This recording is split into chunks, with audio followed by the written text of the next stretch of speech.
प्रार्थना करूया आपण. प्रभुदेवा, या वेळेला आम्ही तुझे मनापासून आभार मानतो, तुला धन्यवाद देतो की ही सुंदरशी वेळ आम्हाला दिलीस की आम्ही एकत्र येऊन प्रगटीकरणासंदर्भात देवाला शिकावं. हे पुस्तक तू आम्हाला शिकवत आहेस आणि आमच्या ज्या आध्यात्मिकतेच्या गरजा आहेत त्या देवाला तू पूर्ण करत आहेस, त्याबद्दल आम्ही तुला धन्यवाद देतो.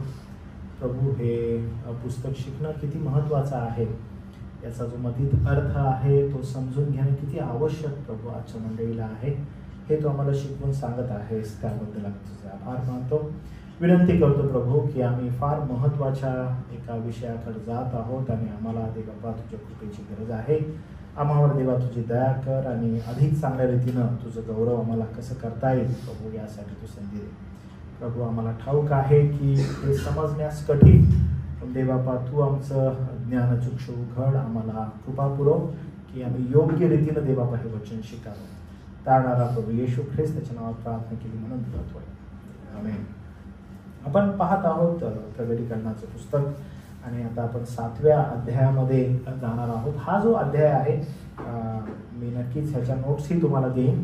हा जो अध्याय आहे हा अध्याय अतिशय महत्त्वपूर्ण आहे, कारण आपण पाहिलेलं आहे की एकूण 6 जे शिक्के आहेत ते 6 शिक्के उघडण्यात आलेले आहेत आणि आता 7वा अध्याय जो आहे तो 7व्या शिक्क्याकडे जात आहे.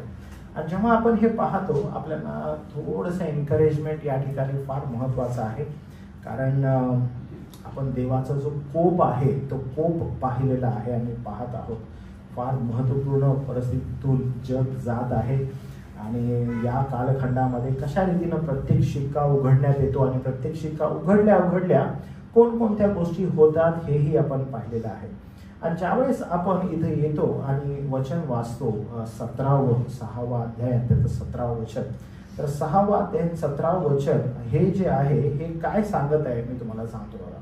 तिथं असं लिहिलेलं आहे, कारण त्याच्या क्रोधाचा मोठा दिवस आला आहे आणि त्यापुढे कोण टिकेल किंवा कोण टिकाव धरेल. तर इथून पुढं जो कालखंड आहे हा कालखंड त्याच्या क्रोधाचा कालखंड आहे. आणि मग इथून पुढं तुम्हाला तुताऱ्या दिसतात, इथून पुढं तुम्हाला वाट्या दिसतात. तर हे सगळं काय आहे, तर हे त्याच्या क्रोधाचा जो दिवस आहे तो क्रोधाचा त्याचा दिवस आपल्याला दिसत आहे. इथंपर्यंत नेमकं काय घडलेलं आहे तर थोडक्यात मी तुम्हाला सांगतो की फार अभूतपूर्व आपण हे शिकत आहोत आणि आपण एस्कॅटॉलॉजिकल व्ह्यू जो आहे त्यानुसार अजून आपण रॅप्चर घेतलं नाहीये. जर तुम्हाला आठवत असेल तर आपण रॅप्चर घेतलं नाहीये की आपलं रॅप्चर कसं होणार आहे, मंडळीला कसं लोकांतरी घेण्यात येणार आहे, हे आपण घेतलं नाहीये. तर आपण प्रगटीकरणाचं पुस्तक वर्स बाय वर्स जात आहोत आणि कशा रीतीनं हे आपल्याला शिकवत आहे, कशा रीतीनं गोष्टी होणार आहेत हे आपण पाहत आहोत. रॅप्चर संदर्भात म्हणजे लोकांतरी घेणं जे आहे या संदर्भात प्रगटीकरणामध्ये स्पष्ट रीतीनं सांगण्यात आलं नाही, तर पुढे त्याच्या वचनासंदर्भात येईल. पण रॅप्चर संदर्भात किंवा लोकांतर घेणं जे आहे या संदर्भात संत पॉल त्याच्या पत्रामध्ये नमूद करतो. संत पॉल त्याच्या पत्रामध्ये लिहितो, सांगतो. थेसलोनिकरास पत्रामध्ये, करिंथच्या 15व्या अध्यायामध्ये पत्राच्या इथं त्यानं लिहिलेलं आहे की कशा रीतीनं लोकांतर होणार आहे, कशा रीतीनं आपलं रॅप्चर होणार आहे, मंडळी कशी प्रभूकडे जाणार आहे. जर आपण ते टाळलं तर आपल्याला पुस्तक समजणार नाही, कारण मग गोंधळ निर्माण होतो. गोंधळ कोणत्या गोष्टीचा आहे की कोण म्हणतं की 1000 वर्षाच्या अगोदर तुमचं रॅप्चर होणार आहे, 1000 वर्षानंतर तुमचं रॅप्चर होणार आहे. गोंधळ असा आहे की महासंकटाचा जो काळ आहे त्याच्या अगोदर तुमचं रॅप्चर होणार आहे किंवा त्याच्या मध्ये तुमचं रॅप्चर होणार आहे. तर अशा अनेक विषय जे आहेत ते हाताळले जात आहेत आणि मंडळांमध्ये अशा प्रकारचे विषय हाताळण्यात येत आहेत.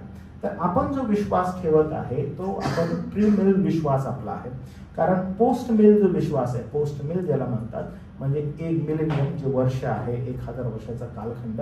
तर काही जणांचा विश्वास हा आहे की आत्ताचा जो कालखंड आहे प्रभू येशू ख्रिस्ताच्या मरणानंतर तर 1000 वर्षाचा तो कालखंड आहे. पण त्याला असं म्हणतात की तो कालखंड हे प्रभूचं राज्य आहे आणि प्रभूचं राज्य सध्या संपूर्ण पृथ्वीवर आहे आणि ते प्रभूचं राज्य सध्या आपण त्या प्रभूच्या राज्यामध्ये आहोत. पण जर आपण कालखंड बघितला तर ऑलरेडी 2000 वर्ष पूर्ण झालेली आहेत, म्हणून पोस्ट मिल जे आहे ते होऊ शकत नाही.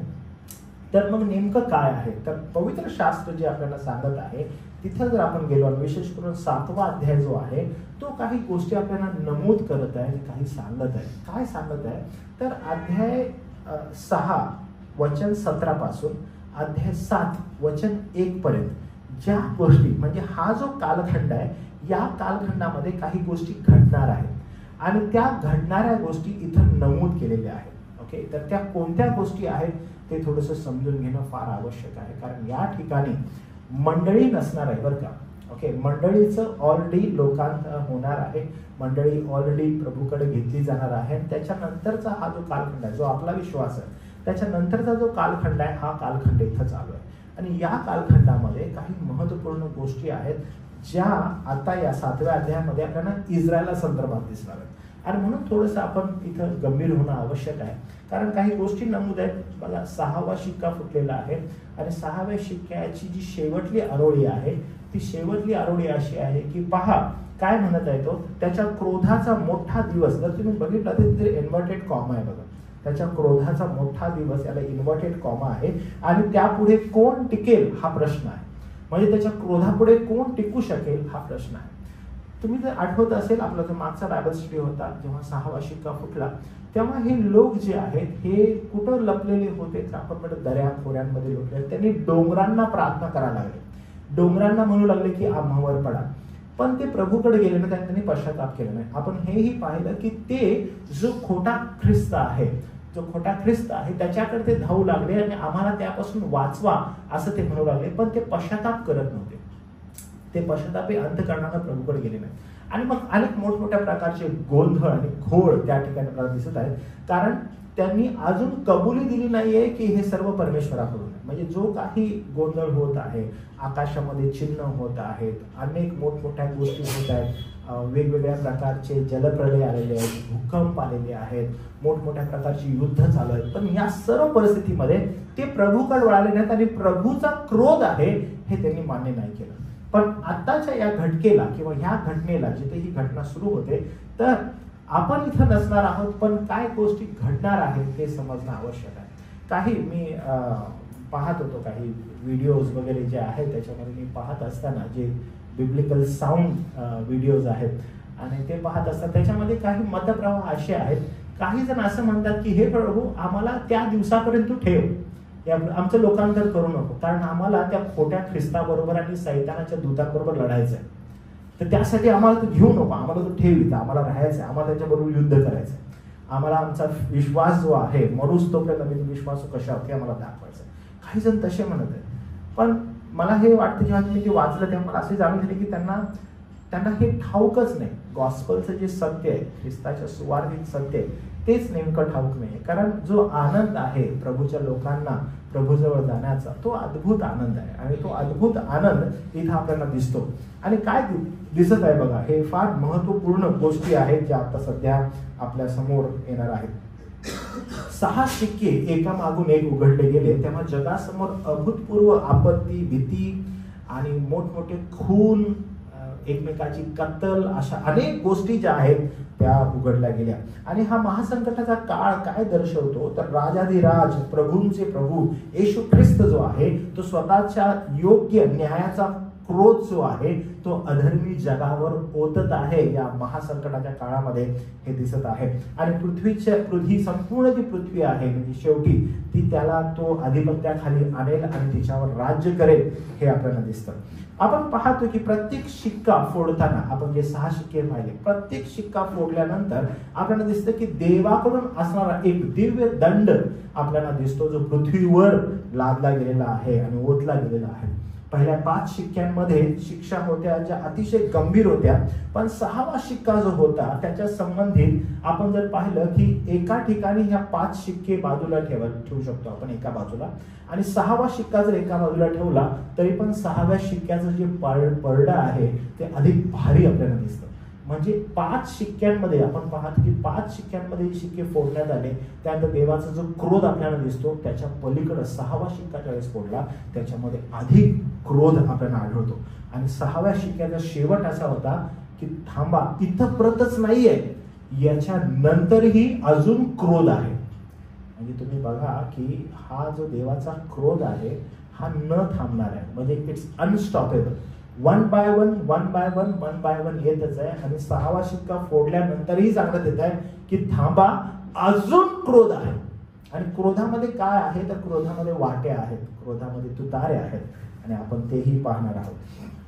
महाभयंकर शिक्षांचं वर्णन 6वा शिक्का फुटल्यानंतर आपल्याला आढळतं, कारण 7वा शिक्का फुटणार आहे.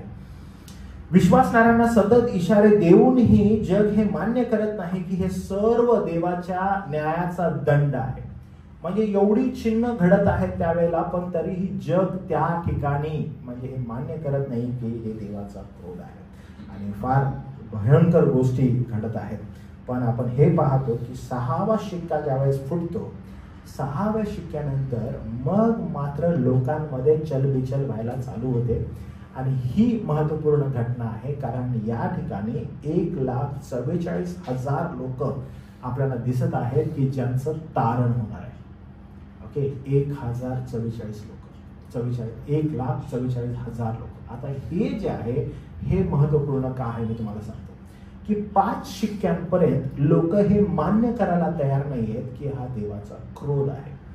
आणि हा महासंकटाचा काळ आपण पाहत आहोत, आणि या महासंकटाच्या ऍग्रीज कराल करण्यात देवाचा क्रोध आहे. प्रत्येक जण जो आहे तो काय करत आहे, तो जो खोटा ख्रिस्त आहे त्याच्याकडे धाव घेत आहे आणि वाचण्याचा प्रयत्न करत आहे. ऍट दिस मोमेंट मी तुम्हाला सांगत होतो बघा, जर तुम्हाला आठवत असेल तर ऑलरेडी त्या घटकेला येरुशलेममध्ये मंदिर स्थापलं गेलेलं आहे. ऑलरेडी मंदिर स्थापल्यानंतर त्या मंदिरामध्ये आपण पाहिलेलं आहे, येशू ख्रिस्त पण बोललेला आहे की पहा, तो ओसाडीचा अमंगळ पदार्थ मंदिरामध्ये असेल. येशू ख्रिस्त बोललेलं तुम्हाला आठवतं. आणि म्हणजे काय तर सर्व लोक इन्क्लुडिंग यहुदी, हे सर्व लोक त्या मंदिराकडे आशेनं बघत आहेत. जग त्या मंदिराकडे आशेनं बघत आहे आणि तो तिथून अधिराज्य करत आहे जगावर, तो ओसाडीचा अमंगळ पदार्थ. आणि जर तुम्हाला माहीत असेल तर बघा घटना काय घडत आहे. त्या घटकेला, त्या विशेष घटकेला काय होत आहे, 5 शिक्के फुटलेले आहेत, प्रत्येक जण आशेनं बघत आहे. 6वा शिक्का फुटल्यानंतर घटना ड्रास्टिकली चेंज झालेली आहे. लोक जे आहेत त्यांच्यामध्ये संभ्रम निर्माण झालेला आहे. विश्वासणाऱ्यांचा एक समूह त्यावेळेस जगामध्ये फिरत आहे, ज्यांनी त्या ठिकाणी त्या क्रोधाला सामोरे जात आहेत. महासंकटाचा काळ आहे, ख्रिस्त विरोधक जो आहे तोही कार्य करत आहे, आणि छळातून अनेक विश्वासणारे त्यावेळेस जाते.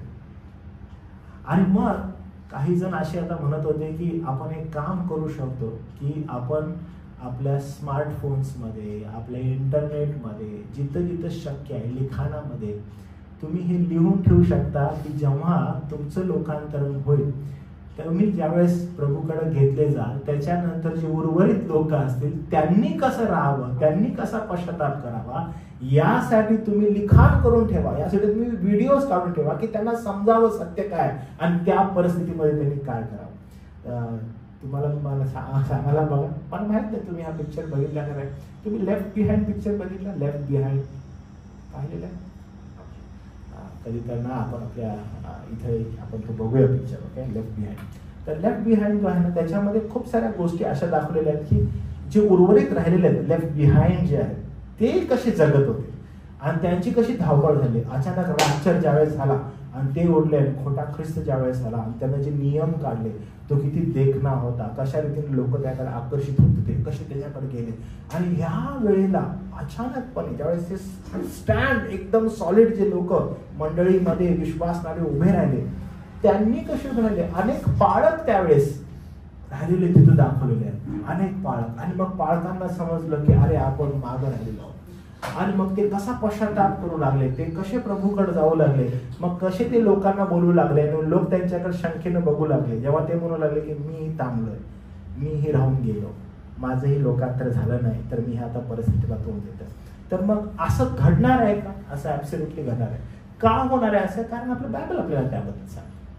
त्यामुळं महासंकटाचा काळ, 5 शिक्के एका बाजूला, पण 6वा शिक्का आणि त्याच्या पुढं जे शिक्षण आहे ते एका बाजूला, कारण त्या ठिकाणी पारडं जड आहे, कारण देवाचा क्रोध अतिशय महत्वपूर्ण या जगावर ओतला जाणार आहे आणि आपण फार गंभीर होणं गरजेचं आहे. पण काय गोष्टी आपण पाहू शकतो आणि कसं आपण शिकू शकतो हे एकदम जबरदस्त आहे बरं का. म्हणजे आपण कदाचित तिथं नसू, पण जर कोणी उरलेलं असेल या ठिकाणी तर हे सर्व त्यांना पाहावयास मिळणार आहे, कारण पवित्र शास्त्र त्याविषयी बोलतं. तर काय काय गोष्टी पाहाव्यास मिळतील तर बघा, सगळ्यात महत्वपूर्ण असं आहे इस्रायलाचं तारण.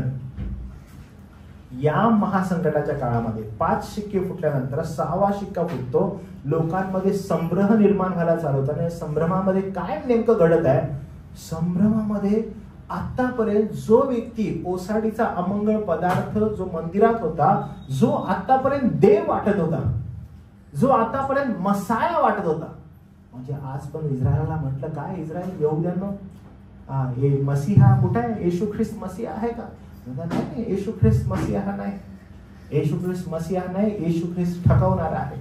येशू ख्रिस्ताने ठकवलेला आहे. आम्ही केवळ यहोवा परमेश्वर याच्यावर विश्वास ठेवत आहोत आणि आम्ही त्याचा जो मसीहा आहे त्याची वाट बघत आहोत की तो येणार आहे आणि आम्हाला ह्या जगावर अधिराज्य करायला लावणार आहे.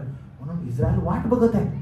आणि ज्या वेळेस हा खोटा ख्रिस्त येईल ते लोक त्याला डोक्यावर घेतील, नाचू लागतील आणि ते म्हणतील की आमचा मसाया आला. आणि त्या मसायाला ते कुठे घेऊन ठेवतील, त्याला ते सरळ मंदिरात घेऊन जातील. आणि त्याच्यासाठीच आज संघर्ष चालू आहे इस्रायलाचा. ते म्हणत आहेत की आम्ही मंदिर स्थापणार आहे. प्रियानो, लक्ष द्या, ऍट द टाइम मंदिराची स्थापना होईल, लक्षात घ्या की प्रभूचं येणं दारावर येऊन ठेवलेलं आहे, हे तुम्ही विसरू नका. आणि त्या अनुषंगानं गोष्टी चालू आहेत, त्या अनुषंगानं इस्रायलाचे प्लॅन चालू आहेत, त्याच्या योजना त्याच दृष्टिकोनातून चालू आहेत. ते म्हणतात आम्हाला सर्व्हाइव्ह व्हायचं आहे, कारण का आमचा मसीहा येणार आहे. ते वाट बघत आहेत. पण तो येणार कोण आहे, तो येणारा खोटा ख्रिस्त आहे. आणि तो येऊन काय करत, हेच लोक त्याला घेतील आणि ते जाऊन त्याला कुठे ठेवतील, मंदिरामध्ये. आणि म्हणून प्रभू येशू ख्रिस्त म्हणतो, ओसाडीचा अमंगळ पदार्थ ज्या वेळेला तुम्ही मंदिरात पाहाल, ओहो, तो शेवटला काळ जो आहे त्याच्या सुरुवातीचा तो विषय असेल. आणि हे घडणार आहे का? ऍब्सोल्युटली घडणार आहे. कारण या संदर्भात कोण कोण बोलतं, या संदर्भात दानियल बोलतो, त्याची भविष्यवाणी, एझेकियलची भविष्यवाणी बोलते, संत पॉल याविषयी बोलतो, खुद्द प्रभू येशू ख्रिस्त याविषयी बोलतो. आणि हे घडणार आहे, ऍब्सोल्युटली घडणार आहे. आणि आजचा जर आपण काळ बघितला इस्रायला संदर्भात तर तुम्हाला ह्या गोष्टी आढळतील की सर्व राष्ट्र जे आहे त्याच्या विरोधात आहे.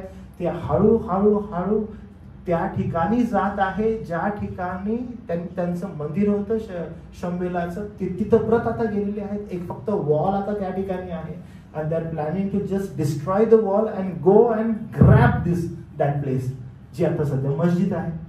आणि ते आता सध्या प्लॅन करत आहेत की कशा रीतीने तिथं जावं. एव्हरीथिंग इज रेडी, सगळं स्ट्रक्चर रेडी आहे आणि त्यांना फक्त आता मंदिर उभं करायचं आहे. म्हणजे इथपर्यंत सध्या जग आलेलं आहे. त्यामुळे मी तुम्हाला सांगतो, अशक्य होती गोष्ट 1947-48ला इस्रायलनं पुन्हा यहुद्यांनी इस्रायलमध्ये येणं ही अशक्यप्राय गोष्ट होती. म्हणजे लोकांना असं वाटलं की हे घडणारच नाही. पण प्रभूचं वचन म्हणालेलं होतं की त्यांना मी पुन्हा एकवटीन. आणि तसं झालं का? ऍब्सोल्युटली झालं. सगळ्यांना त्याने एकवटलं. ते सगळे लोक एकत्र आले आणि मग तिथं आल्यानंतर त्यांची वाढ होत आहे का? ते वाढत आहेत. जसं कोणी त्यांच्यावर हल्ला करतं, आता समजा पहिला पॅलेस्टाईन आणि यहूदी हे इस्रायली आहेत, ह्यांना थोडेसे हाफ प्लेस दिली. मी तुम्हाला सांगतो, पॅलेस्टाईनला 70% लँड दिला आणि इस्रायलला फक्त 30% लँड दिला. पण पॅलेस्टाईनने काय केलं, इस्रायलवर आक्रमण केलं.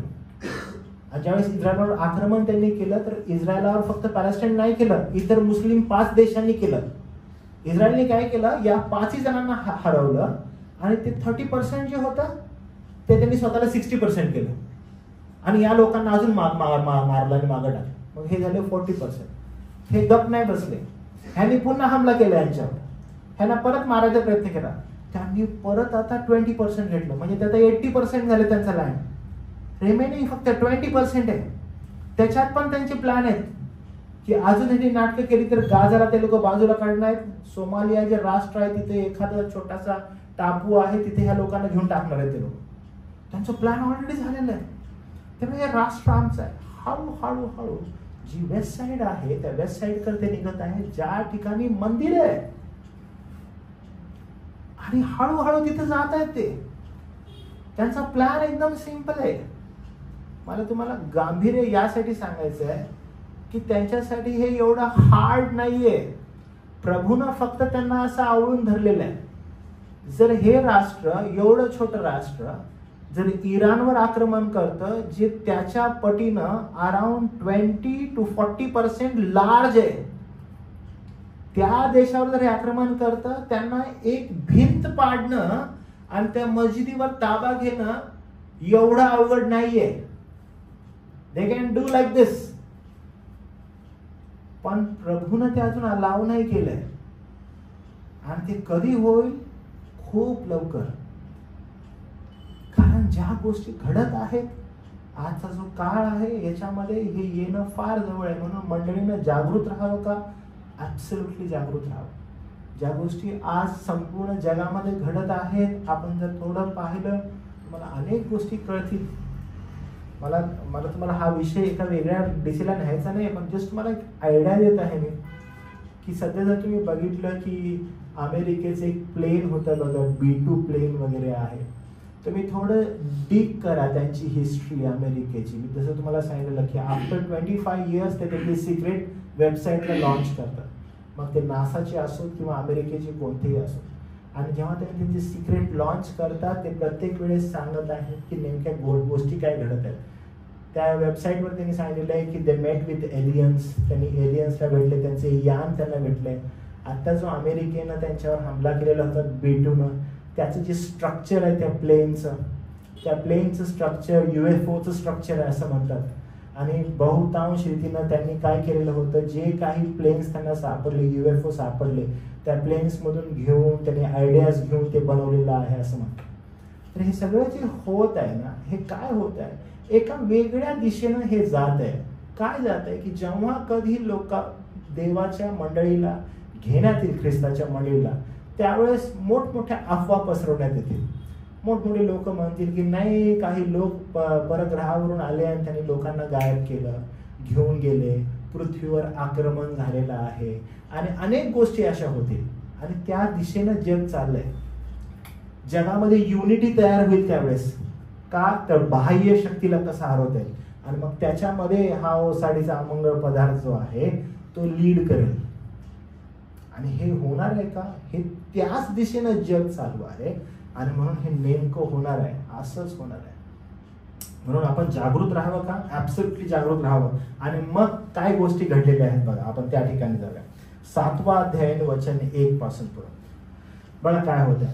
6वा शिक्का फुटलेला आहे. 6व्या शिक्काचा जो शेवट आहे तो असा आहे की त्याच्या क्रोधाचा मोठा दिवस आलेला आहे, आणि त्यापुढे कोण टिकेल. आपण पाहत आहे की आता लोक एकमेकावर ढकला लागलेले आहेत. सगळे लोक त्या खोट्या ख्रिस्ताकडे पळत आहेत. तो ओसाडीचा जो अमंगळ पदार्थ आहे तो आम्हाला वाचवेल म्हणत आहेत. आणि ज्यावेळेस 6वा शिक्का फुटतो त्यावेळेस त्यांना हे समजू लागतं की तो क्रोध जो आहे ना तो त्या वधलेल्या कोकऱ्याचा आहे. या 6व्या शिक्क्याला त्यांना समजतं की हा क्रोध कुणाचा आहे, हा वधलेल्या कोकराचा आहे. आतापर्यंत काय होतं? आतापर्यंत फक्त आवाबाजी होती, ह्याच्याकडून त्याच्याकडून आपण एक होऊया, असं करूया, तसं करूया. ऍट दिस मोमेंट असं झालेलं आहे की नाही, हा क्रोध जो आहे हा त्या वधलेल्या कोकराचा क्रोध आहे असं निघण्यात येतं. आणि मग इथून पुढे ज्या घटना घडत आहेत त्यामध्ये ही सगळ्यात महत्वपूर्ण घटना होत आहे, ज्या घटनेमध्ये आपल्याला दिसतं बघा. त्यानंतर मी 4 देवदूत पृथ्वीच्या 4 कोण्यावर उभे राहिलेले पाहिले. ते पृथ्वीवरून व समुद्रावरून वारा वाहू नये व कोणत्याही झाडाला लागू नये म्हणून पृथ्वीच्या 4 वाऱ्यास धरून ठेवित होते. आपण जेव्हा कधी या वाऱ्यांसंदर्भात किंवा ह्या जुन्या करारानुसार आपण ज्यावेळेस त्याच्या कॉन्टेक्स्ट मध्ये पाहतो, जेव्हा कधी वादळ वारा ही जी गोष्ट संबोधण्यात आलेली आहे, याचा अर्थ आहे की महाभयंकर जी संकट आहेत त्या संकटांना आवरून धरण्यासाठी हे 4 देवदूत ठेवलेले आहेत. ह्याच्या अगोदरच्या घटना तुम्हाला ठाऊक आहेत. ह्याच्या अगोदर काय काय झालेलं आहे की आकाश काय गुंडाळलं गेलेलं आहे, आकाशातील तारे खाली पडलेले आहेत, मोठं संकट उरलेलं आहे, लोक गुहांमध्ये पळत आहेत. आणि आता काय होत आहे, अचानकपणे फार मोठं संकट येणार आहे. आणि या काळामध्ये 4 देवदूतांना सांगितलेलं आहे. योहान हे पाहत आहे आणि म्हणत आहे की 4 देवदूत जे आहेत ते 4 देवदूत काय करत आहेत. 4 देवदूत त्या ठिकाणी पृथ्वीवर कोणतंही वारं येऊ नये म्हणून ते 4 ठिकाणी उभे आहेत. बलाढ्य देवदूत आहेत. 4 कोपऱ्यावर उभा राहून जगाच्या सर्व दिशांमध्ये उभे राहिलेले वारं येणारं संकट ते थांबवत आहेत. का करावं लागलं बरं असं?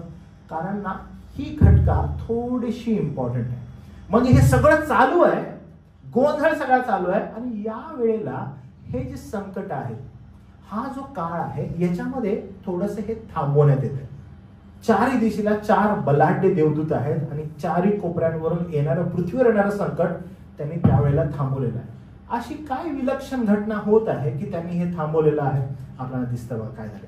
यांनी काय केलंय, 4 वारं जे आहे ते इर्मिया 49:36 मध्ये आणि दानिएल 7:2, होशे 13:15 यामध्ये आपल्याला दिसतं की हे काय कशाचं प्रतीक आहे बरं? वारं कशाचं प्रतीक आहे? देवाला ज्या वेळेस एखाद्या न्याय करायचा आहे, देव काय करतो? मोठं महान वादळ किंवा वारं त्या ठिकाणी पाठवतो आणि मग देवानं त्याची ताकद दाखवण्यासाठी हे केलेलं होतं. आणि देवानं काय केलं? देवदूतांना पाठवलं, सांगितलं की ह्याला थोडं थांबवा. का थांबवा बरं?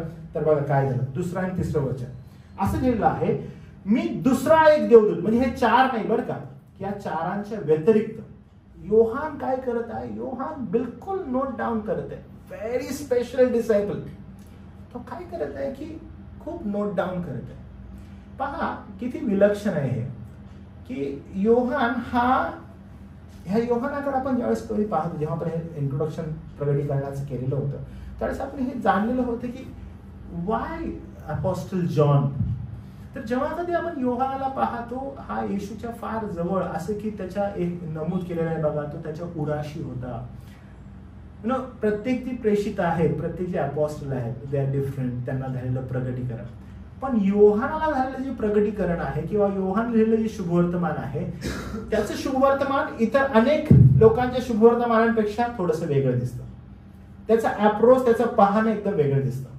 सर्वांना झालेलं प्रगटीकरण, सर्वांना झालेल्या भविष्यवाण्या आणि योहाना झालेली भविष्यवाणी ह्याच्यामध्ये साम्य आहे, नो डाऊट साम्य आहे.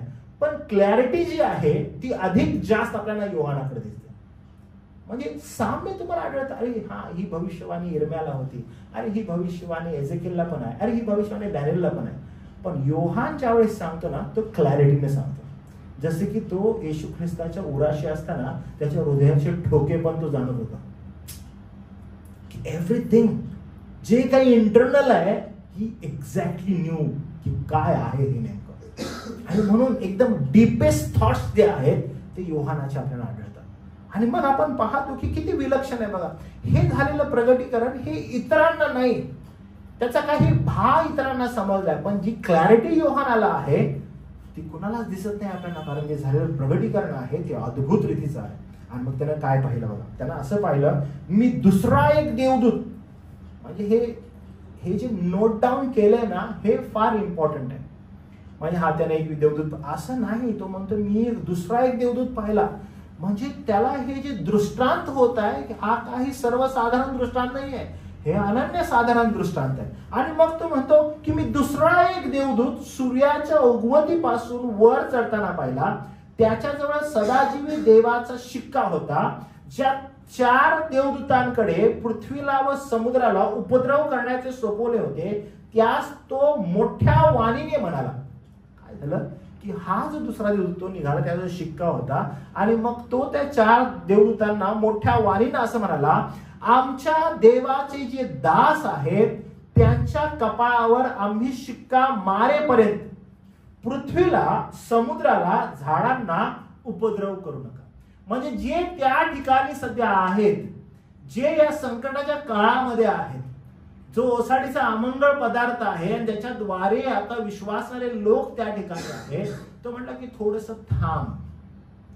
आम्ही काय करतो, आम्ही जोपर्यंत आता शिक्का मारतोय, जसं मी तुम्हाला सांगितलं की 5 शिक्के फुटलेले आहेत आणि देवबापाचा जो काही क्रोध आहे, त्याचा जो काही न्याय आहे तो पृथ्वीवर आहे. पण लोक समजत नाहीयेत की हा प्रभूकडून असणारा न्याय आहे. तुम्ही बघा बरं, आज एखादी महाभयंकर गोष्ट घडते तर लोक आपल्या पण जीवनामध्ये द फर्स्ट थॉट ना, अरे मी हे केलं म्हणून हे झालं, आपण असं हे देवबापाकडून आहे असं म्हणण्यासाठी काळीज नाहीये. देवबाप न्याय करत आहे, मी केलेल्या पापामुळे माझ्या जीवनामध्ये ही गोष्ट घडत आहे, मला मान्य नाही. आपण सगळ्यात पहिला कारण जे देत असतो ना, ते कारण जे आहे ते मनुष्य निर्मित कसं आहे याच्याकडे आपली धाव असते. आपण असं नाही म्हणा माझ्या जीवनामध्ये एवढी मोठी गोष्ट घडली, काय प्रभू माझ्या न्याय करत आहे, काय प्रभू मला शिकवत आहे, ही आपली मानसिकताच नाहीये. आणि त्यामुळे ह्या महान गोष्टी एवढ्या ज्या घडत आहेत, मनुष्य तिकडे जातच नाहीये. 6वा शिक्का फुटल्यानंतर ही थोडीशी त्यांना जाणीव होत असते की आता काय नेमकं होत आहे बरं, हे एवढं चहूबाजूंनी संकट आलेलं आहे, चारी कोपऱ्यातून हे महाभयंकर संकट येते, आम्ही काय करावं. आणि अशा वेळेला थोड्या वेळेसाठी सांगण्यात येत आहे की एक काम करा, हे संकट थोडं थांबवा. का थांबवा बरं? तो देवदूत म्हणत आहे की आता मला जायचं आहे आम्हाला, आणि कपाळावर शिक्के मारायचे. आम्हाला कपाळावर काय करायचे? आम्हाला कपाळावर शिक्के मारायचे. आणि तोपर्यंत तुम्ही काय करा, तोपर्यंत तुम्ही थांबा. आणि हे महत्वपूर्ण आहे. कारण का? आतापर्यंत जे लोक त्या ठिकाणी आहेत ते लोक पश्चाताप करत नाहीयेत, प्रभूकडे वळत नाहीयेत. काय होणार त्यांचं? मग जे निवडलेले, वेगळे केलेले, त्या घटकेला, या संकटाच्या काळामधून जात आहेत, यांच्या कपाळावर शिक्के मारण्यात येत आहेत. म्हणून हा काळ जो, हा वेळ जो आहे, इथे शांत राहायला सांगितलं. म्हणजे अध्याय 6 वचन 17 पासून शांत राहायला सांगितलंय. कुठपर्यंत बघा? इथपर्यंत. मग काय झालं बघा, ज्यांच्यावर शिक्का करण्यात आला त्यांची संख्या मी ऐकली. आता इथं म्हणजे अध्याय 7 वचन 4 पर्यंत शांतता आहे बरं का. सांगितलंय थांबा. का बरं? कारण तो जो वेळ आहे तो कशासाठी आहे? शिक्के मारण्यासाठी, कपाळावर शिक्के मारण्यासाठी. आणि मग इथं थोडीशी गंभीर आपल्याला गोष्ट दिसते की काय शिक्के मारायचे आहेत बरं. तर बघा, असं लिहिलेलं आहे की पूर्वेकडून येणारा, असं म्हटलेलं आहे. तर असं म्हणतात की तो इस्रायलामधूनच येईल बरं का. तो देवदूत जो आहे, जो येणार, जे काही हे होत आहे, तर असं म्हटलेलं शिक्का मारण्यासाठी. शिक्का मारण्यासाठी हे लोक कोण आहेत बरं शिक्का मारणारे? तर याचं वर्णन पुन्हा एकदा प्रगटीकरणाच्या पुस्तकात आहे. प्रगटीकरणाचं पुस्तक याचा 14वा अध्याय बघा. याच्यामध्ये पुन्हा एकदा याचं वर्णन आपल्याला दिसतं, ज्याच्यावर तो डोक्यावर शिक्के मारले, कपाळावर शिक्के मारले त्यांच्या संदर्भात. तर बघा 14वा अध्याय वचन 1, तो असं म्हणतो, नंतर मी पाहिले, तो पहा कोकरा सियोन डोंगरावर उभा राहिलेला दृष्टीस पडला. त्याच्याबरोबर त्याचे नाव व त्याच्या पित्याचे नाव कपाळावर लिहिलेले असे 144,000 इसम होते. त्यावेळेला त्याला काय दिसलं की 144,000 इसम होते, जे येशू ख्रिस्ता बरोबर होते. आणि त्यांच्या कपाळावर देवाचं आणि प्रभू येशू ख्रिस्ताचं नाव म्हणजे तो शिक्का होता. ते त्या ठिकाणी लोक होते. 9वा अध्याय जो आहे त्याचं 4थं वचन याही ठिकाणी आपल्याला ते आढळतात बघा. 9वा अध्याय त्याचं 4थं वचन याही ठिकाणी या लोक आपल्याला आढळतात. इथे लिहिलंय, पृथ्वीवरील गवताला, कोणत्याही हिरवळीला व कोणत्याही झाडाला उपद्रव करू नये, तर ज्या मनुष्याच्या कपाळावर देवाचा शिक्का नाही त्यास मात्र उपद्रव करावा, असंच लोकांना सांगितलं त्या ठिकाणी. म्हणजे हे लोक त्या कालखंडामध्ये, म्हणजे ज्यांच्या कपाळावर शिक्का असेल त्या कालखंडामध्ये देवाच्या महान क्रोधापासून या लोकांचं संरक्षण होणार आहे. या लोकांचं संरक्षण होणार आहे. उदाहरणादाखल मी तुम्हाला सांगतो बघा की हे संरक्षण कसं असेल. तर ज्यावेळेस 10 पिढा टाकलेल्या होत्या, त्या 10 पिढ्यांमध्ये मिस्रावर जशा 10 पिढा येत होत्या, पण इस्रायलाचं संपूर्ण जे घराणं आहे ते सुरक्षित होतं. तर अशा प्रकारे प्रभुदेव बाप संरक्षण करणार आहे त्या कालखंडावर, त्याच्या महान क्रोधाच्या दिवसामध्ये. म्हणजे जोपर्यंत ओसाडीचा अमंगळ पदार्थ ह्यांना त्रास देत आहे, ह्यांच्या मागं लागलेला आहे, ह्यांना मारायचं आहे, याच्यामध्ये हे विश्वासूपणे उभे आहेत. आणि म्हणून त्यांना काय त्या ठिकाणी मिळत आहे की त्यांना तो सस्टेन करत आहे. कुठेपर्यंत? त्यांच्या कपाळावर शिक्का मारतो. आणि 1000 वर्ष जे येणार आहे, सहस्त्र वर्ष, त्या 1000 वर्षाच्या कालखंडामध्ये हे लोक तसेच पुढे जाणार आहे. How beautiful it is. किती सुंदर यांचं जतन प्रभुदेव बाप करणार आहे. आणि मग आपण पुन्हा 7व्या अध्यायाकडे येऊया की नेमकं हे संख्या काय आहे. हे फार मोठं गहन एक सत्य आपल्याला या ठिकाणी दिसतं. आणि मग हे 1,44,000 जे लोक आहेत हे नेमके कसे आहेत हे आपल्याला दिसतं बघा. आपण पाहूया ते की प्रगटीकरण याचा 12वा अध्याय आणि वचन 17 मी तुमच्यासाठी वाचतो. 12वा अध्याय आणि वचन 17 त्याच्यामध्ये आपल्याला आढळतं तेव्हा अजगर स्त्रीवर रागावला आणि देवाच्या आज्ञा पाळणारे व येशूची साक्ष पटवणारे असे तिच्या संतानापैकी बाकीचे लोक यांच्याबरोबर लढाई करण्यास तो निघून गेला. हे लोक ते आहेत बरं का, 1,44,000. हे लोक अजून कोण आहेत? 14वा अध्याय 1 ते 5 वचन आपण वाचलेलं आहे. मी पुन्हा वाचतो. नंतर मी पाहिले तो पहा कोकरा सियोन डोंगरावर उभे राहिलेला दृष्टीस पडला. त्याच्याबरोबर त्याचे नाव, त्याच्या पित्याचे नाव कपाळावर लिहिलेले असे 144,000 इसम होते. आणि बहुत जलप्रवाहाच्या शब्दासारखी व मोठ्या गर्जनेच्या शब्दांसारखी स्वर्गातून निघालेली वाणी मी ऐकली. आणि जी वाणी मी ऐकली ती जसे काय वीणाकरी आपल्या वीणा वाजवित आहेत अशी होती. ते राजासनासमोर 4 प्राणी वडील यांच्या समोर जसे काय नवे गीत गात होते. आणि हे गीत पृथ्वीवरून विकत घेतलेले 144,000 लोक यांच्याशिवाय कुणाला शिकता येत नव्हते. म्हणजे हे ते लोक आहेत, त्यांनाच हे गीत येत होता. हे लोक कोण आहेत हे आपण थोड्या वेळात बघणार आहोत. पण राखीव, आता बघा, जर हे एवढं स्पेसिफिक आहे 1,44,000, हे जर एवढं स्पेसिफिक आहे तर हे तेवढंच स्पेसिफिक आहे. ह्याच्यापेक्षा ना जास्त ना कमी. ओके, हे तेवढ्याच लोकांचं तारण त्या ठिकाणी झालेलं तुम्हाला मला आढळेल. ओके, हे ते लोक आहेत ते. म्हणजे हे चर्च आहे का? हे चर्च नाहीये. चर्च ऑलरेडी लोकांतरित होणार आहे. उर्वरित अविश्वासणारे जे लोक होते त्यांचा न्याय होत आहे. पण त्याच्यामध्ये ज्यांचं रॅप्चर झालं नाही अशी जी विश्वासणारी मंडळी आहे ती वेगळीच आहे. पण हे 1,44,000 लोक आहेत ते वेगळे आहेत बरं का. यांचे वेगळे आहेत. या मंडळीचं जे तारण आहे यांच्यावर पण शिक्का बसत आहे. पण हे 1,44,000 हे वेगळे लोक आहेत. हे लोक कोण आहेत त्यांचं स्पेसिफिकली या ठिकाणी लिहिलेलं आपल्याला आढळतं. कोण आहेत बघा, 4थं वचन असं म्हटलेलं आहे. हे लोक असे तसे नाहीयेत. ह्या लोकांना ते स्वर्गीय गीत येत आहे. पण हे लोक कोण आहेत बघा, स्त्री संघाने मलिन झालेले ते हे आहेत. म्हणजे हे 1,44,000 जे लोक आहेत हे पुरुष दिसत आहेत आपल्याला. ओके, हे कोण आहेत? हे पुरुष आहेत. कारण हे पुरुष कोणत्याही स्त्रीशी संबंध न ठेवलेले आहेत. म्हणजे स्वतःला पवित्र राखलेले हे पुरुष आहेत. आपल्याला हे आढळतं. किती येते? 1,44,000.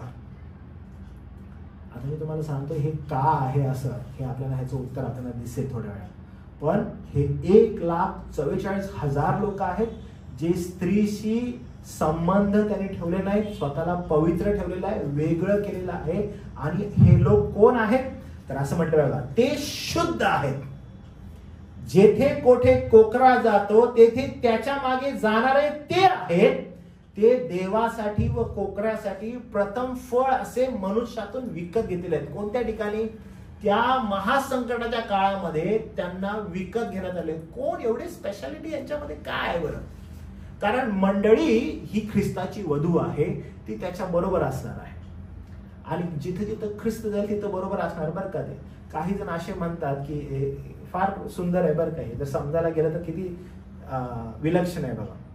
की सोप्या शब्दात जर तुम्हाला सांगायचं आहे की महासंकटाच्या काळाच्या सुरुवाती अगोदरच प्रभू त्याच्या मंडळीला या संकटामध्ये टाकणार नाही, सोडणार नाही. त्याच्यात तो मंडळीला घेईल स्वतःजवळ आणि तो तिला घेऊन स्वर्गात जाईल. आणि त्याच्यानंतर मग आपण पाहतो की महासंकटाचा काळ येईल आणि 7 वर्ष फार मोठ्या प्रमाणात संकट येईल. आणि त्याच्यानंतर मग पुन्हा आपण पाहतो की 1,000 वर्षाचं राज्य आहे. तर अनेक लोकांचं म्हणणं असं आहे की ह्या 1,000 वर्षाच्या राज्यामध्ये फक्त 1,44,000 प्रभू बरोबर असतील जे या ठिकाणी नमूद आहे. आणि मग काही जण मंडळी कुठं असेल? मग काही जण असं म्हणतात मंडळी स्वर्गात असेल. आणि मग प्रभू कुठं असेल? प्रभू पृथ्वीवर 1,000 वर्षाचं राज्य करेल आणि 1,44,000 त्याच्या बरोबर असतील. मग त्याच्यामध्ये एक लॉजिक असं लावतात की कसं काय? ज्या मंडळीसाठी ख्रिस्तानं आपलं शरीराने आपलं रक्त दिलं आणि तो आपल्या बायकोला म्हणाल की एक काम कर, 1,000 वर्षासाठी मी दुसरीकडे चाललो तर तिथंच राहा, तसं नाही होऊ शकत. तर तो त्याच्या मंडळी बरोबरच असेल. आपणही त्याच्या बरोबर त्याच्या संवेद असो. हा ख्रिस्ताचा विश्वास आहे, हा आपला विश्वास आहे, आपण ख्रिस्ती विश्वास. आणि त्याच्यामध्ये आपण पुढे जात आहोत. तर हे सर्व घडणार आहे का? हे ऍब्सोल्युटली घडणार आहे.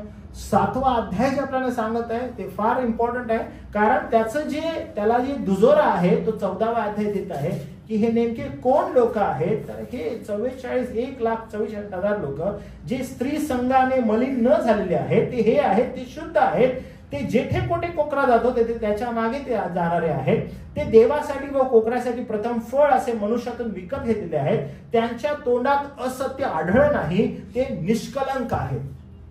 ते कसे आहेत? तर ते निष्कलंक आहेत, म्हणजे त्यांच्यावर कलंक लावला असं त्यांच्याजवळ काय आढळलं नाही, म्हणून ते स्वतःला एवढे पवित्र ठेवणारे जन आहेत.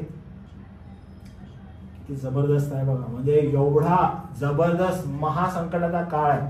म्हणजे हे लोक काहीतरी म्हणजे विलक्षण असायला पाहिजेत ना, की जो खोटा ख्रिस्त आहे, जो सैतान आहे, त्यावेळेला ते मोठं वादळ करायला लागले आणि त्यांच्यामध्ये हे 1,44,000 उभे असणारे जे लोक आहेत हे कणखरच असायला पाहिजे, की त्यांच्या तोंडासमोर उभं राहून त्यांना विरोध करण्यासाठी सज्ज असणारे लोक, तेही ह्याच्यातून पार जाणार आहे. कोण आहेत बघा हे लोक, असं म्हटलेलं आहे. आणि माझा प्रश्न आहे बरं का तुम्हाला, काय विलक्षण वेगळं तुम्हाला आढळतं? तुम्ही कितपत बायबल वाचता जरा असं मला कळू दे बरं का. बघा 5 वचनापासून पुढे लक्ष देऊन पहा जरासं, ह्याच्यामध्ये काही वेगळं तुम्हाला आढळलं तर मला तुम्ही सांगा काय वेगळं आढळत आहे तुम्हाला. ओके, बघा असं लिहिलं आहे 5व्या वचनापासून पुढे, यहूदा वंशापैकी बघा 12,000वर शिक्का मारण्यात आला. ओके, यहूदा वंशापैकी 12,000वर शिक्का मारण्यात आला. म्हणजे इथून आपल्याला क्लिअरिटी काय येते की हे लोक कोण आहेत? म्हणजे इस्रायली लोक आहेत. हे 1,44,000 यांचं तारण जे होणार आहे हे कोण आहेत? इस्रायली लोक आहेत. दुसरं कोणच नाही बरं का. आणि किती वंशातून आहेत? अरे किती सुंदर बघा. आता कोण कोण आहेत बघा हे, आणि काही वेगळं दिसलं तर मला सांगा बरं का. तुम्ही वाचा बरं 5 वचनापासून पुढे. कोण वाचेल? कोण वाचेल? पटकरून वाचा. यहूदा वंशापैकी 12,000वर शिक्का मारण्यात आला. रौबेन वंशापैकी 12,000वर, गाद वंशापैकी 12,000वर, आशेर वंशापैकी 12,000वर, नफ्ताली वंशापैकी 12,000वर, मनश्शे वंशापैकी 12,000वर, शिमोन वंशापैकी 12,000वर, लेवी वंशापैकी 12,000वर, इस्साकार वंशापैकी 12,000वर, जबूलून वंशापैकी 12,000वर, योसेफ वंशापैकी 12,000वर, बेन्यामीन वंशापैकी 12,000वर शिक्का मारण्यात आला. बरोबर, हे वजन तुम्हाला दिसत आहे आता. ओके, हे 12 हेच 12 वंश कन्फर्म आहे तुमचं. बघा बरं, लक्ष देऊन बघा. दान एक्सक्लुडेड आहे आणि त्याच्या जागे मनश्शे आहे. हा, दान दिसत नाही तुम्हाला इथं, बरोबर आहे.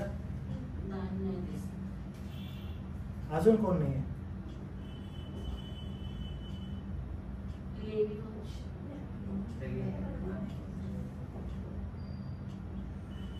काय आढळत आहे तुम्हाला इथं? हो, काहीतरी वेगळं आढळत आहे तुम्हाला.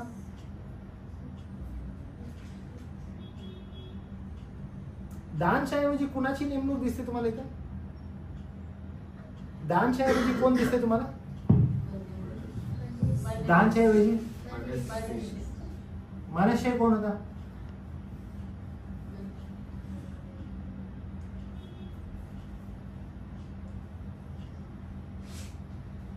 हो, हे जरासं वेगळं दिसतंय ना, खूप वेगळं दिसतंय. ओके, आता माझा नेक्स्ट क्वेश्चन बघा, काय वाटतं तुम्हाला दानची नेमणूक का नसेल झाली इथं? बरं ते जाऊ दे. पहिला नाव कुणाचं आहे 5व्या वचनामध्ये? तो मोठा होता. मोठा कोण आहे? हो, मग त्याचं नाव पाहिलं पाहिजे. तुम्ही कधी पण बघितलं जिनॉलॉजी ज्यावेळेस असते त्यावेळेस तुम्ही शास्त्रात बघितलं ना, दरवेळेस कसं असतं की जो मोठा आहे त्याचं नाव पहिलं आहे ना. आपण कधी पण पाहिलं जो मोठा आहे त्याचं नाव पहिलं. आपल्याला ते दिसतं की नाही यहूदाचं नाव पहिलं आहे. आणि मग आपण खाली आलो बघतो की मनश्शेचं नाव आहे. मनश्शे कुणाचं आहे? योसेफाचा पोरगा. योसेफाच्या दुसऱ्या पोराचं नाव काय? एफ्राईम. एफ्राईम दिसत आहे तुम्हाला इथं? हा, नाही दिसत आहे. म्हणजे दानची जागा मनश्शेने घेतली, बरोबर आहे. आणि एफ्राईमची जागा योसेफानच घेतलेली आहे. कळलं तुम्हाला? कळतंय गणित? मी तुम्हाला सांगतो असं का, कारण हे महत्वाचं आहे. लक्षात घ्या, बायबलमध्ये 12 वंशाच्या विविध प्रकारे 19 पेक्षा अधिक याद्या आपल्याला उत्पत्तीपासून दिसतात. ओके, म्हणजे 19 पेक्षा अधिक काय आहे त्यांच्या याद्या. जेव्हा कधी नाव देण्यात येतं अशा 19 याद्या आहेत वारंवार. जेव्हा 12 वंश म्हटलं, 12 वंश म्हटलं 19 वेळेस त्यांची जी गिनती आहे ती गिनती वारंवार सांगितलेली आहे. आणि आपण उत्पत्तीचा ग्रंथ 29 पासून ते 35 पर्यंत वारंवार त्यांचं आपल्याला दिसतं की त्यांचं काउंटिंग जे आहे ते दिसत आहे.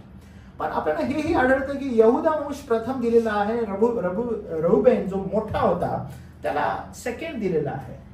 का बरं असं? तर याच्यामध्ये पण ज्यावेळेस रौबेन पातकामध्ये अडकला, पहिला इतिहास वाचा बरं, पहिला इतिहास 5वा अध्याय 1 वचन.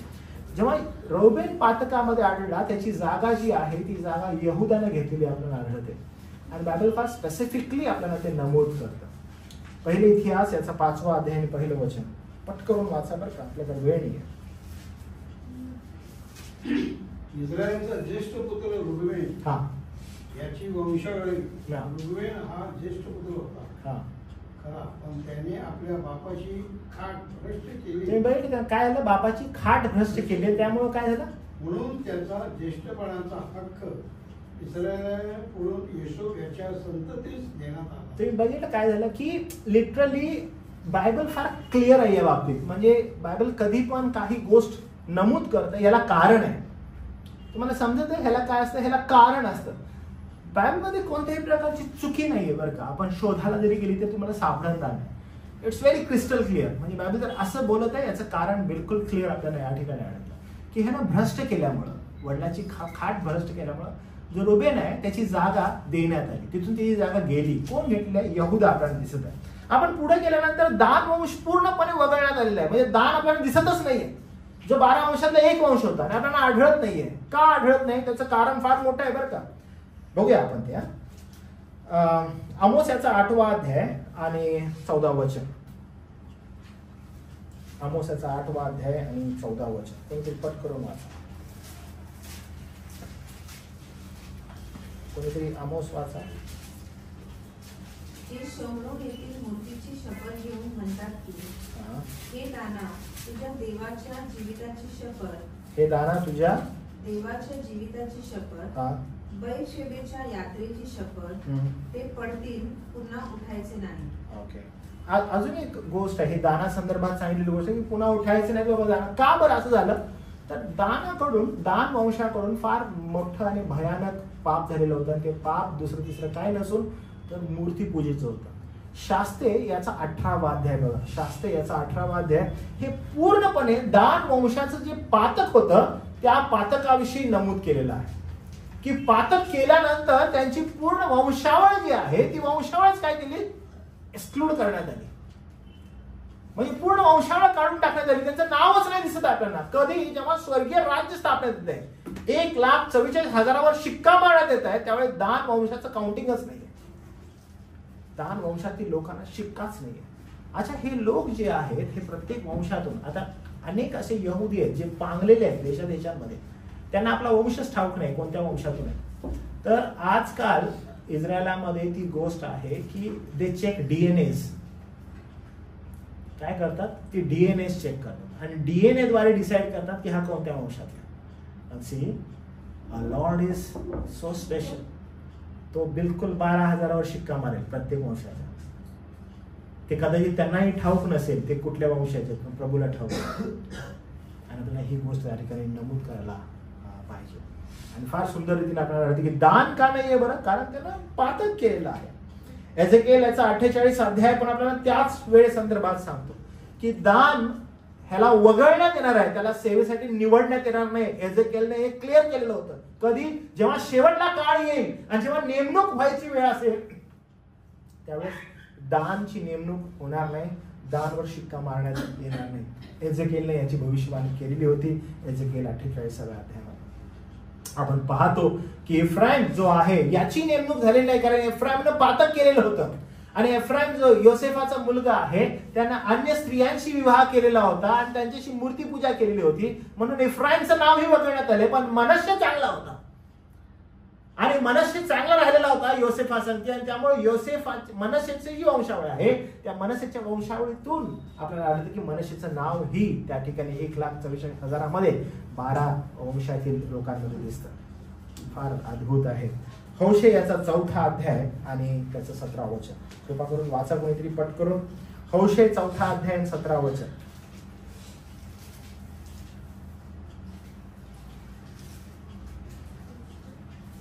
हौशे 4था अध्याय आणि 17 वचन. इफ्राईम मूर्तीवर हौशे 17 अध्याय ना दादा. हौशे 4था अध्याय 17 वचन. इफ्राईम मूर्तीवर आसक्त झाला आहे, त्याचे नाव सोडून द्या. तुम्ही पाहिलं काय झालं की इफ्राईमला पूर्णपणे काढून टाका, कारण मनश्य काय होता, मनश्य विश्वासू होता. आणि त्यामुळं काय झालेलं आहे की इफ्राईम जो आहे त्याच्या वंश जो आहे तो काढण्यात आला आणि योसेफ जो आहे जो त्या ठिकाणी आहे त्या योसेफाचं नाव आपल्याला दिसतं आणि त्याच्या लेकराचं नाव मनश्येचं आपल्याला त्या ठिकाणी आणण्यात आलं.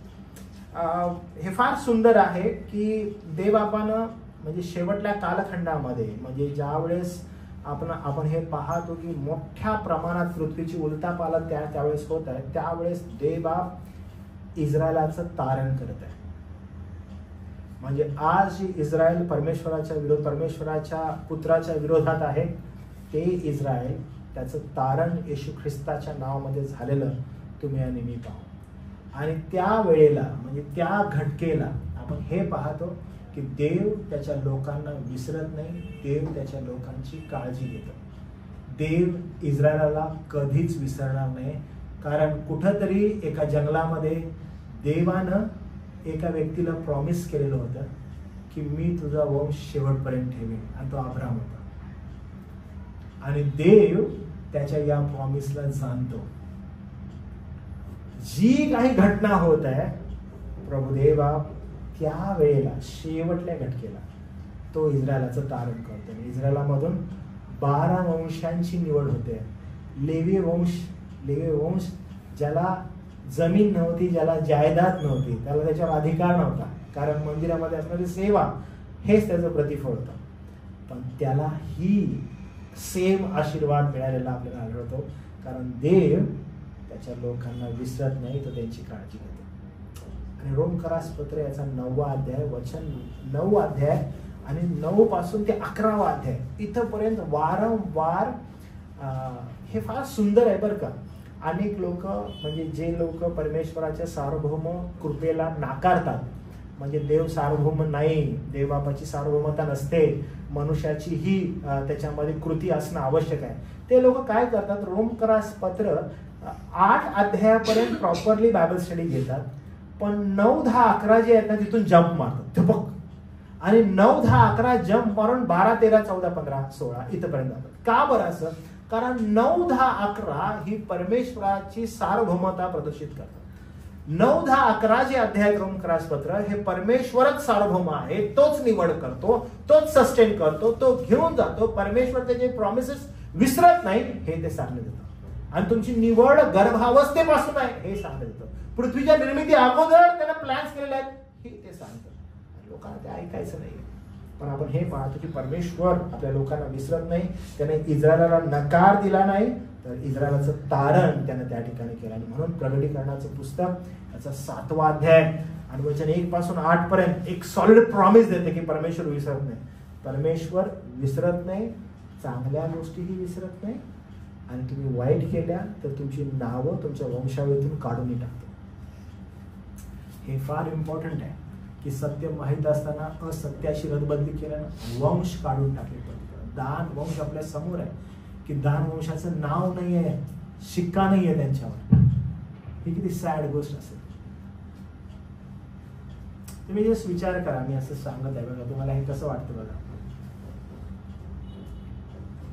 की तुम्हाला तुमच्या घरामध्ये समजा एक 3-4 जण तुम्ही सिबलिंग्स आहात, 3-4 लोक आहात, आणि एक बाहेरून व्यक्ती येतो आणि तो बाहेरून व्यक्ती येऊन तुम्ही 5 सिबलिंग आहात, म्हणजे 5 भाऊ बहीण आहात, आणि तो येतो आणि येऊन ना म्हणजे तुम्ही 5 जण संगती बसलेला आहात आणि 5 जणांमध्ये येऊन परत गावावरून तो आलेला आहे आणि आल्यानंतर तो गिफ्ट्स काढतो आणि he started giving gifts. Okay, आणि मग एका पहिल्या भावाला देतो खूप मस्त मोठे गिफ्ट, तो दुसऱ्याला देतो खूप मस्त, आणि ते स्टार्टेड एन्जॉयिंग दॅट. आणि तो तुमच्याकडे पाहतो आणि तुम्हाला म्हणतो की तुझ्यासाठी मी काय नाही आणलं, because you are not worth it. तुम्हाला कसं वाटेल? तुम्हाला असं वाटेल की मी आत्महत्या करू काय? कारण तुम्हाला सगळ्यात अपमानास्पद ती गोष्ट आहे की जाणून बुजून माहीत असताना सर्वांसमक्ष तुमचा काय करण्यात येतो? अपमान. का? कारण तुम्ही एका टायमाला या व्यक्तीच्या यथायोग्य इच्छेप्रमाणे राहिला नाही, वागला नाही. then why he should give you?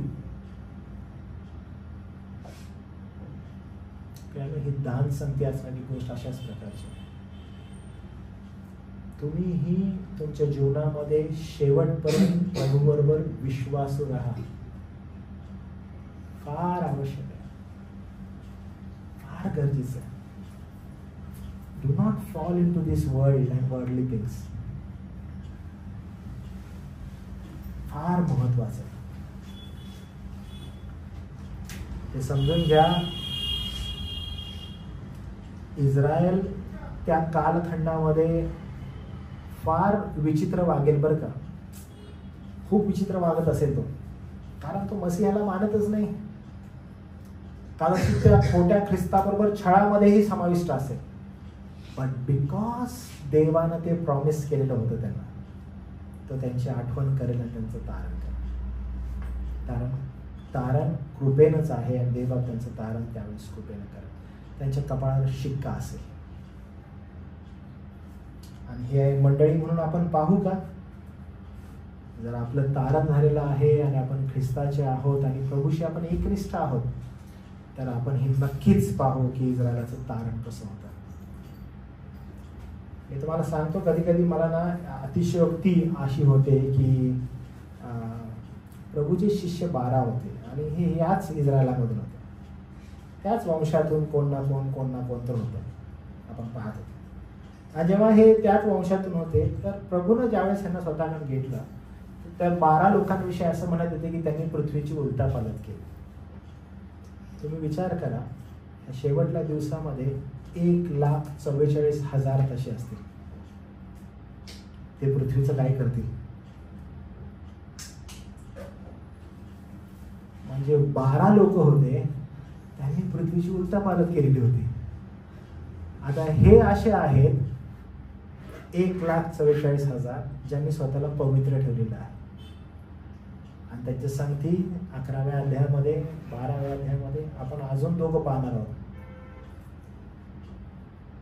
आणि ते अचानक येतील आणि ते प्रभूची साक्ष देऊ लागतील आणि अख्खं जग त्यांना पाहिलं असं म्हटलं. किती जबरदस्त आहे सगळं.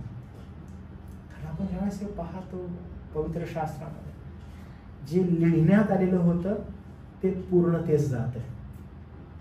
किती सुंदर आहे की सर्व भविष्यवाण्या पूर्ण होत आहेत आणि हेही पूर्ण होणार आहे आणि आपण सगळे त्याला सामोरे जाणार आहोत. प्रभूला आपण धन्यवाद देऊया की एवढ्या सुंदर प्रकारे प्रभुदेवापानं या गोष्टी त्याच्या वचनामध्ये नमूद केलेल्या आहेत, ज्या आपल्या समोर आहेत. आपण ज्यावेळेस बारीक सारीक गोष्टींकडे पाहतो की ज्या भविष्यवाण्या केलेल्या होत्या त्या पूर्णतेस गेलेल्या आहेत आणि त्या होत आहेत. आज आपण पाहतो की जग त्या दिशेनं वाटचाल करत आहे. आपण ही त्याच दिशेमध्ये आहोत.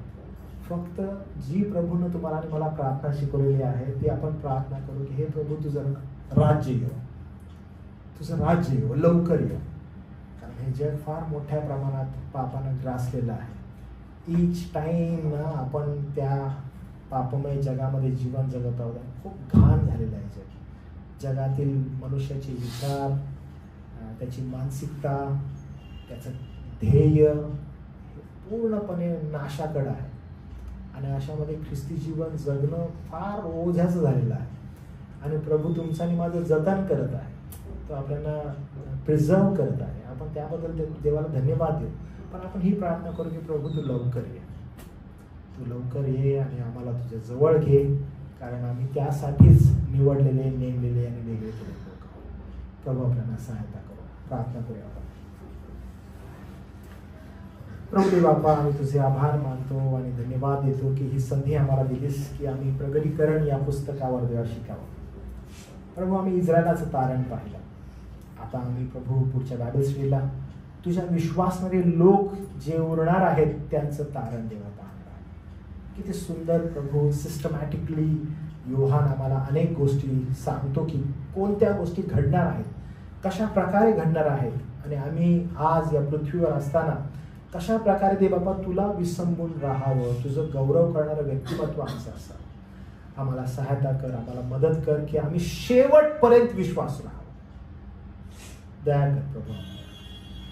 आज जे बाबा जे लोक बायबल स्टडीसाठी उपस्थित आहेत त्यांच्यावर देवा तुझी दया कर. समजण्यासाठी देवा अंतःकरण दे, आणि प्रभू आपल्या जीवनामध्ये जगाला नाकारून ख्रिस्ताशी एकनिष्ठ राहण्यासाठी तुझी कृपा करू. सर्व गौरव, मान, सन्मान तुला देतो. तारणारा प्रभू येशू ख्रिस्ताच्या नावात प्रार्थना केली म्हणून देवा. आमेन. काही प्रश्न आहेत तुम्हाला?